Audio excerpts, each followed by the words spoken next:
California tests find illegal vapes tainted with additives.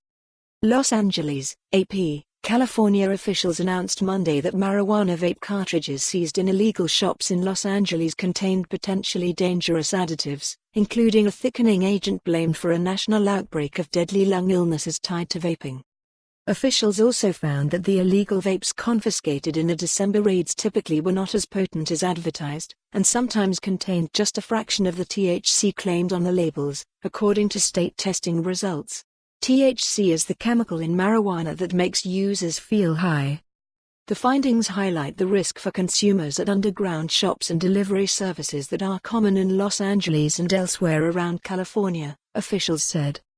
The prevalence of dirty and dangerous vape pens at unlicensed cannabis stores demonstrate how important it is for consumers to purchase cannabis goods from licensed retailers, which are required to sell products that meet state testing and labeling standards, said Lori Ajax, who heads California's Bureau of Cannabis Control. The state conducted tests on the marijuana oil contained in a random sample of more than 10,000 illegal vape pens seized in the Los Angeles raids. The tests found that 75% of the vapes contained undisclosed additives, including the thickening agent vitamin E acetate, which has been blamed by federal regulators for the majority of lung illnesses tied to the outbreak. In some samples, oil in the cartridges was diluted by more than one-third by potentially dangerous and undisclosed additives. Nearly all the samples were labeled with incorrect THC content, the state found.